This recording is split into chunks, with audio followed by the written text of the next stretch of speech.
Pois bem, eu mostrei todos esses gráficos exatamente para que você consiga entender a estrutura, a arquitetura do pensamento do Padre Weiss e entender o local, a posição da antropologia filosófica do pensamento vaziano. Então, isso aqui não é simplesmente porque eu quero que vocês conheçam o pensamento do Padre Weiss, não. É porque isso vai ajudar a entender a própria antropologia filosófica. Tá bom? É claro que vai ajudar a entender o pensamento do Padre Weiss, os meus gráficos são uma espécie de passo a passo, eu vou praticamente manuduzi-los, né? Conduzi-los pela mão, vendo cada um desses passos, e a ideia é que esses esquemas ajudem você a ler o texto. O que eu mais quero é que você consiga ler o texto, tá? E justamente para que você consiga entender um pouco mais do texto, você vai ver que o autor aqui é de uma erudição infinita, né, de uma erudição absurda. Então tem muitas citações, como por exemplo, ele vai citar Ésquilo, ele vai citar Sófocles, ele vai citar, enfim, a sabedoria gnômica, vai citar uma série de aspectos da tradição arcaica grega, da tradição clássica grega, e ele simplesmente cita. Então você você recebe uma informação e às vezes não sabe onde colocá-la. Portanto, um texto que é muito importante que vocês tenham ao menos um pequeno contato e que seria fantástico se você conseguisse ler, seria o texto da Paideia, a Paideia, a Formação do Homem Grego, do Werner Jäger. É um livrão grande, mas de fácil leitura, tá? E não é porque é de fácil leitura que é superficial, ao contrário, é um livro fácil de ser lido e muito profundo, tá? Apesar do tamanho dele. Eu lembro que quando eu cheguei na filosofia, logo no início do ano, teve o carnaval, e eu fui perguntar para o professor, na época o Marcelo Perino, professor, o que eu leio no carnaval? Né? Ele falou, pegou minha agenda, escreveu na minha agenda, Werner Jäger, Paideia. Eu, inocente, fui lá na biblioteca e tinha aquele livraço enorme. Eu acho que ele está me desafiando, não sei. Mas eu peguei o livro e fui lendo. Não li no carnaval, óbvio, porque era um livro grande, mas fui lendo ao longo do ano. Tá? Acho que demorei, sei lá, um ano e meio para ler o livro, mas foi ótimo porque você consegue ter um panorama de toda a cultura grega, de todo o início da filosofia, e, portanto, é uma bibliografia que pode te ajudar muito, não só na compreensão da antropologia filosófica, mas na história da filosofia antiga, na introdução à filosofia, tá? Então, é um texto que você pode ir lendo aos poucos também. Quando você encontrar alguma coisa quando você encontrar, sobretudo, alguma coisa da tradição grega, você vai lá e procura. Tá? Ésquilo, vamos ver Ésquilo lá na Paideia. Quem foi o Ésquilo? Quem foi o Sófocles? Tá? Quem foi Hesíodo? Então, você sempre vai ter um capítulo para tratar desses autores lá na Paideia. Bom, mas a nossa pergunta aqui é essa: o que é o homem? O que é o homem? É essa a pergunta que vai orientar toda a antropologia filosófica. A antropologia filosófica tem como objetivo responder essa questão. Mas responder essa questão a partir da perspectiva da filosofia. Quando vocês forem fazer teologia, vocês vão ter uma disciplina chamada antropologia teológica. Tá? As nossas ciências humanas, as nossas ciências naturais, todas elas tentam responder a partir da sua perspectiva o que é o homem. A biologia, a partir da teoria da evolução, sobretudo, né, tenta responder a essa pergunta, o que é o homem, mas a partir do aspecto dela, do viés dela, que é o aspecto da biologia, da teoria da evolução. A física, de alguma forma, também tenta responder algo a respeito do lugar do homem no universo, né, no macrocosmos. Então, todas as ciências humanas, todas as ciências naturais, a história, o direito, todas elas vão tentar, de alguma forma, responder essa pergunta: o que é o homem? E essa pergunta, ela é uma pergunta peculiar, ela tem algo de original, porque o objeto dessa pergunta, o objeto pelo qual se pergunta, é o próprio perguntador. Né? Uma coisa é eu perguntar o que é esse controle remoto. Tá? O que é esse controle remoto? Bom, estou perguntando o que é controle remoto. Eu sou o sujeito, isso aqui é um objeto. Pronto. No caso da pergunta, o que é o homem? O objeto é o próprio sujeito. Né? Então, quando eu pergunto o que é o homem, na verdade eu estou respondendo algo a respeito de mim mesmo. Então é por isso que aqui, nessa pergunta aqui, tem o que é o homem, tem o S, né? E do lado do objeto tem um S de sujeito entre parênteses. Justamente para para caracterizar esta peculiaridade dessa pergunta, que é essa condição do homem que não só pergunta, como também responde. Então, deixa eu ampliar um pouco mais para ficar mais nítido. Aqui, a nossa pergunta, o que é o homem? Ela tem essa peculiaridade. O objeto é o próprio sujeito. E o sujeito pergunta-se sobre si mesmo. Então, como eu acabei de dizer, como eu acabei de falar, nós temos no nosso horizonte hoje as ciências humanas perguntando-se sobre o que é o homem. Temos a psicologia falando o que é o homem, temos a sociologia tentando dar uma resposta ao que é o homem, a história tentando dar uma resposta para essa mesma pergunta, temos a biologia. Dentro da biologia nós temos várias outras ciências que também tentam responder a essa pergunta, o que é o homem. Afinal de contas, é para nós a pergunta, ou uma das perguntas mais importantes, porque o que nós queremos, além de tudo, é termos um pouco mais de compreensão a respeito da nossa condição, a respeito do nosso lugar no universo, a respeito do que é importante para se fazer na nossa trajetória, na nossa vida, percebe? Então, todas as ciências tentam, de alguma forma, responder essa pergunta, parcialmente ou às vezes até de uma forma mais ousada, de uma forma completa. Só que as ciências, elas são como que uma espécie de quebra-cabeça, com peças misturadas, tá bem? Quer dizer, os pressupostos das ciências humanas não são os mesmos pressupostos das ciências naturais. Então, o que uma ciência tenta dizer a respeito do homem, às vezes não é compatível com o que uma outra ciência tenta, ao mesmo tempo, falar a respeito do homem. Então, nós temos aqui uma crise. Temos uma crise. Por quê? As ciências humanas tentam responder a essa pergunta a partir de critérios, a partir de lugares conceituais, a partir de pressupostos epistemológicos distintos dos locais conceituais, dos pressupostos epistemológicos das ciências naturais. Então, nós temos vários discursos sobre o homem, e esses vários discursos, muitas vezes, eles não são compatíveis entre si. Eles são, muitas vezes, opostos. Às vezes, eles não só não se conjugam, como eles se rejeitam. Tá bem? Então, às vezes, nós temos uma ciência dizendo uma coisa e uma outra ciência dizendo, digamos, o contrário. Tá? Uma ciência dizendo que o homem é livre e outra ciência dizendo que o homem é completamente determinado, por exemplo. Então, isso nos coloca dentro de uma crise, dentro de uma crise de natureza epistemológica. E isso também se agrava porque nós temos, digamos assim, dois viéses dessa crise.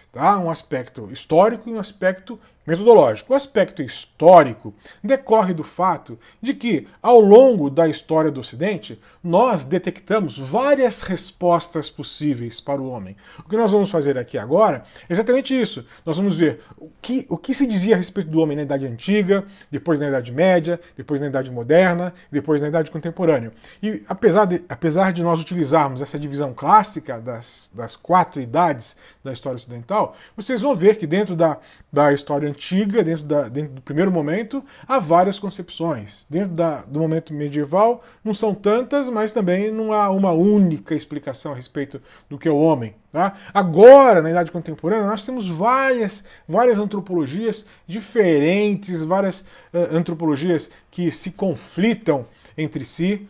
Então, a partir do ponto de vista histórico, muitos falam assim: lá na Antiguidade se dava uma resposta, na Idade Média se dava outra, na Idade Moderna outras respostas. Na Idade Contemporânea temos aí uma pluralidade enorme de respostas possíveis para essa pergunta: o que é o homem? Então, quer saber? Na verdade, não tem resposta nenhuma.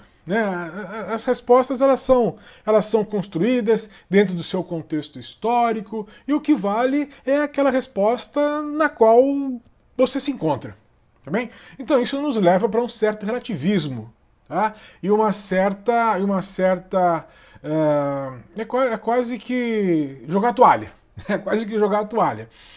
é quase como se dizer que de fato não há uma essência do ser humano, não há algo que possa ser de fato compreendido, porque o que vale são as sucessões. O que nós temos são sucessões, ou melhor, o que nós temos é uma sucessão de concepções, tá bem?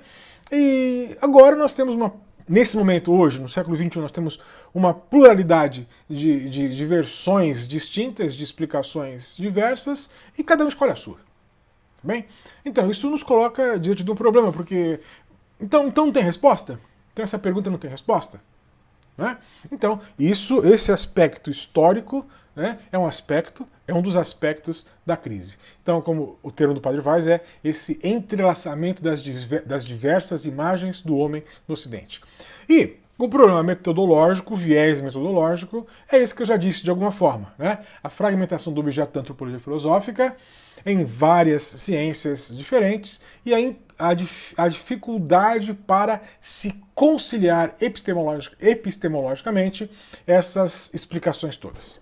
Tá? Então você pode ter é interessante que às vezes até mesmo dentro de um certo ramo as explicações são incompatíveis. Então se você pegar, por exemplo, a psicologia, tá?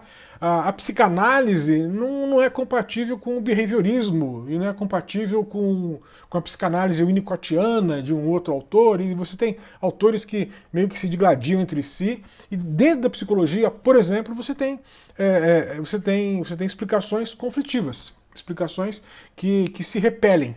Tá? Agora, se dentro do próprio ramo da psicologia, por exemplo, a gente não consegue conciliar, né, essas explicações a respeito do homem, imagina quando você sai da psicologia para antropologia cultural, para antropologia filosófica, para antropologia teológica, para zoologia, para biologia evolutiva, né, e, enfim. Então, nós temos aí um problema de caráter histórico e um problema de caráter metodológico. Então, esse é o desafio. Né? Essa é a natureza do nosso desafio. E quando a gente tenta superar esse desafio, aqui ó, superação, tá? Quando nós tentamos superar esse desafio, o que nós temos aqui é o pêndulo da explicação pendendo, ora para o aspecto culturalista, ora para o aspecto naturalista. Então alguns vão falar assim, não, o homem é basicamente um ser de cultura mais do que um ser propriamente natural. Ele é um ser de natureza, porque não há como negar, mas o que define o homem na sua essência é o fato dele ser um criador de símbolos, de viver em sociedade, de criar a sua linguagem, de ter a escrita, de fazer história. E outras explicações vão pesar mais para o lado naturalista. Nada, o homem não passa de um ser vivo, não passa de um primata, um antropóide hominoide. É um primata, é um dos grandes primatas. Os grandes primatas são o orangotango, o chimpanzé, que se eu não me engano o nome científico do chimpanzé é o troglodita, né? Então o chimpanzé, o troglodita, o orangotango, o gorila, os bonobos. E então nós fazemos parte desse grupo dos grandes primatas, dos primatas antropóides, tá? Mas nós especificamente somos os antropóides hominoides. Tá? Então essa é a nossa característica. Mas no fundo, o que nós somos mesmo é animais, tá bem? Mamíferos, primatas, antropóides. E essa é a nossa essência. Se você quiser entender o ser humano, você tem que entendê-lo do ponto de vista da sua natureza e não do ponto de vista da cultura. Tá? A essência do ser humano está naquilo que ele é como animal. Então, nós temos aí, na verdade, o desafio é de superar ainda essa tensão entre uma explicação que seja exclusivamente culturalista e uma explicação que seja exclusivamente naturalista. Então, como sintetizar essa condição humana que é de ser ao mesmo tempo, né, animal, e ao mesmo tempo ser um animal que cria cultura, que cria história, que produz manifestações artísticas, manifestações religiosas, né? Ou será que toda a cultura humana não passa de um simples verniz, né? De uma superfície, de um verniz assim muito fininho, e de fato o que tem que ser levado em consideração e relevância é o seu aspecto físico e o seu aspecto biológico. Então, a tarefa da antropologia filosófica, aqui o Padre Vaz coloca as tarefas da antropologia filosófica, é fazer o quê? É tentar elaborar uma ideia de homem. Tá? Essa ideia aqui foi escrita antes da reforma ortográfica, esses gráficos são do meu tempo de mestrado e de doutorado, então ainda é anterior à reforma ortográfica, então vocês vão encontrar algumas acentuações antigas, tá? E eu não tenho como corrigir porque o software no qual eu fiz esses gráficos, ele é antigo e não tenho como corrigir, tá? Então, nós temos aí o desafio de criar uma ideia de homem, lógica, organizada, sensata, que considere tudo isso que está em cima, que considere o polo culturalista, que considere o polo naturalista, que considere, digamos, as ideias mais importantes, mais relevantes que as ciências humanas nos fornecem a respeito do que é ser humano e que considere também, né, aquilo que há de mais relevante e fornecido para nós pelas ciências naturais, porque polarizar e excluir uma outra vai fazer com que a sua explicação sempre fique capenga, sempre fique precária, porque nada disso pode ser, digamos, esquecido, né? Nada disso pode ser negligenciado, mesmo porque todo o conhecimento que nós temos a respeito do ser humano é um conhecimento relevante. Tá? Então, como que nós elaboramos uma ideia de homem que seja coerente, que não seja contraditória, que não tenha pressupostos contraditórios, né? E que consiga ser justificada criticamente. Né? Para ser justificada criticamente, ela tem que ser elaborada a partir de um discurso coerente. E para elaborar um discurso coerente, nós vamos ter que fazer o quê? Vamos ter que sistematizar esse discurso de forma coerente, de forma organizada, né? De forma a tornar essa resposta uma resposta que seja, sobretudo, compreensível. Tá? Minimamente compreensível, minimamente justificável e minimamente organizada. Então, quando nós falamos aqui de sistematização filosófica, nós podemos dizer que a antropologia filosófica do Padre Vaz, ela está organizada sistematicamente. Tá? E ela ela não se sustenta por si só, porque ela vai, como eu disse nos gráficos anteriores, né, ela vai se remeter à ética, depois também vai se remeter à própria metafísica, tá bom? Mas esse é o nosso desafio. Então, nós queremos aqui elaborar um discurso, tá, do homem enquanto homem. Não do homem enquanto animal, não do homem enquanto único e exclusivamente um ser cultural, tá? Mas do homem enquanto totalidade. Falar homem enquanto homem é algo quase que tautológico, né? Parece que não tem sentido nenhum. Mas a ideia aqui é tentar elaborar um discurso do homem, um discurso a respeito do ser do homem, por isso que é antropologia como ontologia, né? O que é o ser do homem, para buscar uma resposta que seja ao mesmo tempo abrangente, integral e que não desconsidere aquilo que as ciências trazem para nós. Tá?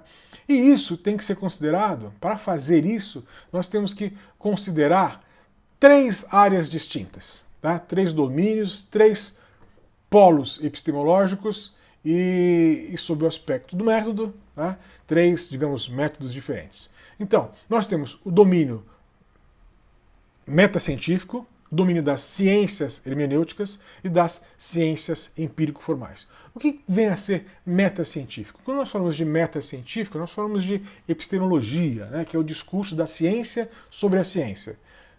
Geralmente nos cursos de filosofia você tem uma disciplina de epistemologia ou de filosofia da ciência, que é aquela disciplina que vai discutir a natureza do próprio discurso que tenta ser um discurso explicativo, tá? Do próprio discurso que tenta ser um discurso científico. A respeito até mesmo disso, nós temos discursos distintos. Tá? Há autores que dizem que a ciência é uma coisa, há Outros autores dizem que a ciência é outra coisa, ou funciona de um jeito, outros dizem que funciona de outro jeito. Então nós temos aí, por exemplo, Karl Popper, que fala uma coisa, temos Thomas Kuhn, que fala outra coisa, mas isso vocês vão ver em outro lugar, tá? Em outra disciplina. 20 minutos, eu continuo daqui a pouco.